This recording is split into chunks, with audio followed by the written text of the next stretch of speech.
Paz do Senhor, meu amado, bem-vindo de volta à História e Geografia Bíblicas e nós continuamos falando de Salomão. Então, pega o seu caderno de estudos, pega a sua Bíblia, ora ao Senhor, pede a Ele discernimento, entendimento, conhecimento, sabedoria, pede a Ele proteção para que nós possamos continuar a desvendar dos seus mistérios. Vamos lá, então? Nós já vimos a prosperidade do reino, os valores astronômicos de dinheiro que se movimentava no reino de Israel e principalmente em Jerusalém. Então agora vamos ver as construções. E aqui, óbvio que a principal das construções foi o templo. Tá? Então vamos ver, vamos lá, vamos analisar onde eram gastos todos aqueles milhares de ouro, prata, enfim, tudo isso. Muito bem, talvez a principal construção foi o Templo de Salomão. Amados, em relação ao templo especificamente, constituição, os objetos, significado, nós temos um vídeo especificamente sobre isso. Então, se o amado tiver interesse, provavelmente tenha, dá uma olhadinha, nós temos um vídeo que fala sobre o templo, especificamente sobre o templo. Aqui nós vamos dar algumas ideias de outras questões relacionadas com o templo. Então, veja lá, só para o amado ter ideia, quanto foi gasto, ou quanto se gastaria para a construção de um templo igual ao templo de Salomão. O templo foi construído ao custo de 120 milhões de libras. A libra hoje, ela está valendo mais ou menos R$7. Isso flutua muito, então amanhã pode ser menos ou pode ser mais. Mas mais ou menos ela tem esse valor de R$7. Então é só multiplicar por 7 esses 120 milhões, e você vai ter o valor em reais. Lógico que isso aqui nós não estamos levando em consideração o valor do trabalho, o valor da mão de obra. Por que isso não foi levado em consideração?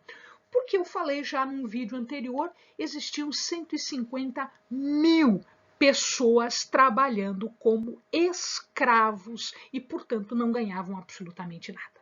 Tá? Então, imagina aí, tenho mais, se eu fosse construir hoje, tem todas as verbas trabalhistas sobre 150 mil trabalhadores, afora os israelitas.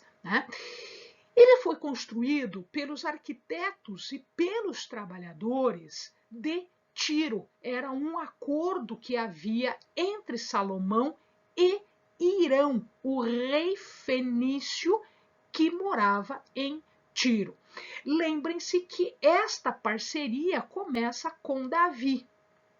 E aí Salomão privilegia essa parceria, continua esta parceria. Não só com mão de obra, mas também com material, como o cedro do Líbano, a madeira talvez mais cara, mais preciosa que existia naquela época. Tá?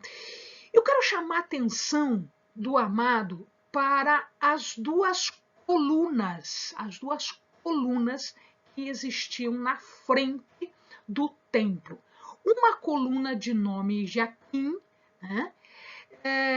que entende-se que existe um significado para a coluna, porque uma delas foi chamada de Jaquim, ou Jaquim, e outra de Boaz. A coluna Jaquim, ela vem de uma expressão que é Yahvé estabelecerá o seu trono para sempre. Para sempre. E Aquim é o verbo estabelecerá. Então, aqui ela estava significando o estabelecimento do reino, do trono de Deus em Israel. E Boaz queria dizer: em Yahvé está a força do rei. Então, Deus, o seu trono, o seu representante aqui, que é o rei.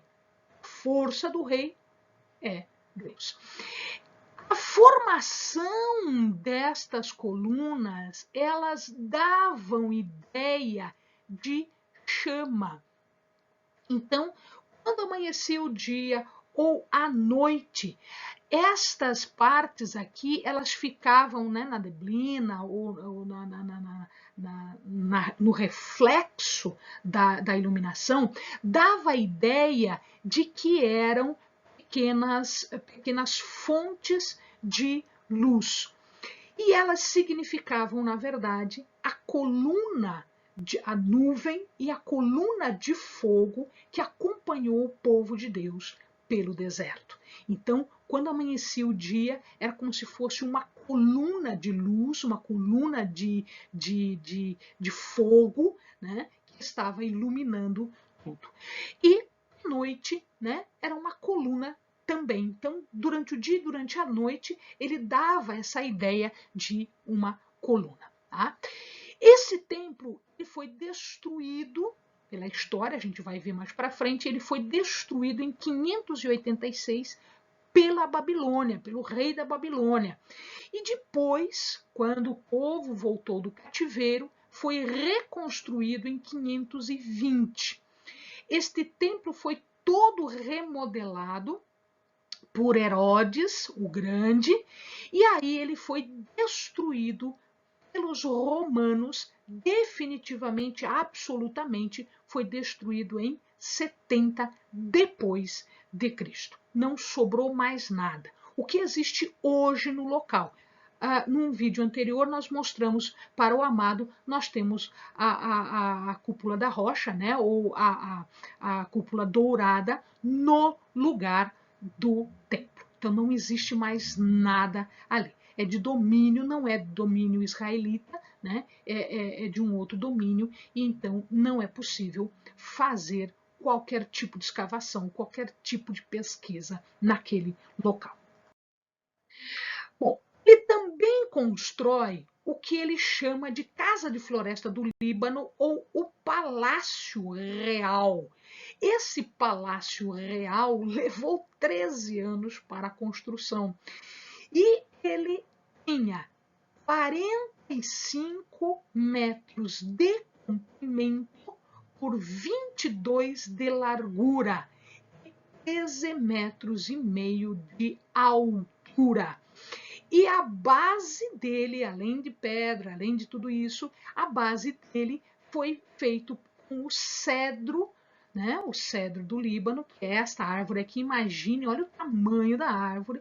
Era uma das madeiras mais nobres, é uma das madeiras mais caras que existia. Isso tudo foi dado por Irão.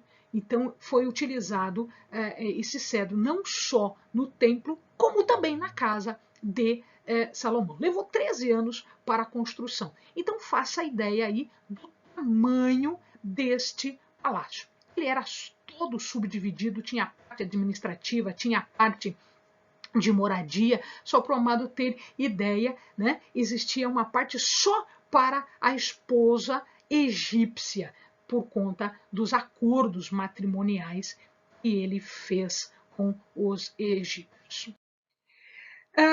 Ele também constrói mais muros em Jerusalém. Era preciso defender, era preciso proteger. Então, o amado, vamos dar uma olhadinha aqui na Jerusalém daquela época. Então, aqui nós temos a Jerusalém mais antiga, que foi conquistada por Davi e que ficou conhecida como Cidade de Davi. Então, essa era a parte original, a parte que ele recebeu de Davi. O que ele fez?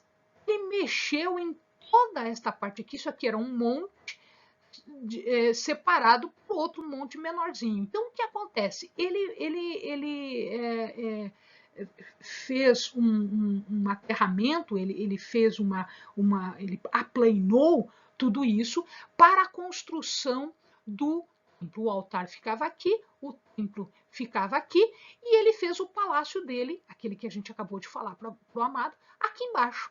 Então imagine quanto ele não gastou com isso tudo. E aí, como ele aumentou esta parte aqui, o que ele fez? Ele também aumenta as muralhas. Então a muralha está toda aqui.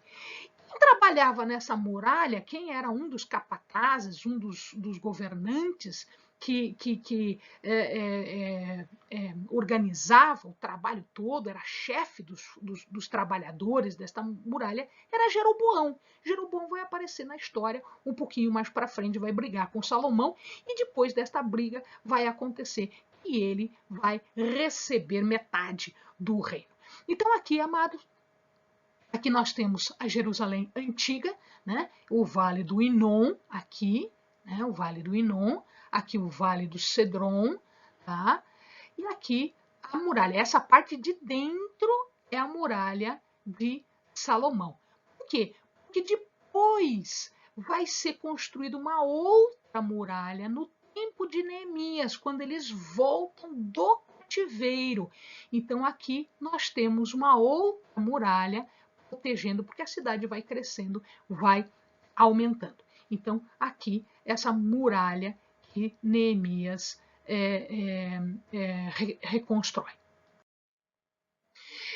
Cidades. Muitas cidades precisavam ser reconstruídas e fortificadas. Então, eu tenho aqui dois objetivos grandes em relação às cidades. Primeiro, era necessário cidades armazéns, cidades que armazenavam coisas, bens, e cidades fortificadas. Então, vamos ver aqui. Cidades fortes foram construídas ou reedificadas em Megido e Azor. Então, o que eu tenho aqui, Megido está aqui, ó, Megido está aqui, Azor está aqui. Esse local aqui, só para que o amado saiba o que está acontecendo, esse lugar aqui é o Mar da Galileia. Esse é o Mar da Galileia, tá? Então, aqui onde Jesus andava, é aqui, ó. Azor era uma cidade aqui, um pouquinho para cima do Mar da Galileia, Azor, e Megido um pouquinho para baixo, em direção a Jerusalém. Então, eu estou saindo do Mar da Galileia, estou indo em direção a Jerusalém. Então, no caminho tem uma cidade, a cidade de Megido. Essas eram cidades fortes. Aqui para o norte, né, protegendo o norte, e aqui protegendo o flanco esquerdo. Reedificou Gezer ou Gezer. Gezer foi a cidade que ele ganhou de Faraó. Quando ele se casou, ele ganhou uma cidade como dote. Então ele fortificou Gezer. Lembrem-se que aqui nós temos os filisteus, né? Então os filisteus eles ficam do lado de cá, né? Então, ó, Gate, né, Ascalon são cidades dos filisteus. Então ele fortificou Gezer. Tá? Jerusalém está aqui, ó. Essa aqui é Jerusalém. Ele fortificou também Bet-Horon, Hamat, Zobá, Tadmor e Baalat. Vamos ver aqui, ó, Bet-Horon, existem duas possibilidades. Ela fique aqui, ó, onde está essa flechinha, Bet-Horon, ou aqui um pouquinho mais para frente de Bet-Horon. No mapa dá a impressão de que é longe, mas na verdade são alguns quilômetrozinhos apenas. Então não se sabe, não se tem certeza se Bet-Horon é esta ou é esta daqui. Tá? De qualquer forma, é um pouquinho para cima de Gezer e para a Jerusalém. Também aqui, ó, Hamat, para cá, em direção a Mesopotâmia, subindo então no norte, e Tadmor, que é hoje a cidade de Palmira, que é a cidade famosa, né? Cidade de Palmira, Tadmor. Então ele fortifica essas duas cidades. Tá? E ele fez cidade armazenamento. Então nós temos uma cidade de armazenamento aqui em Laquis e uma cidade de armazenamento aqui em Bet-Semes. e tão próxima de Jerusalém também, Bet-Semes e Laques. São cidades de armazenamento. Bem, amados, bons estudos!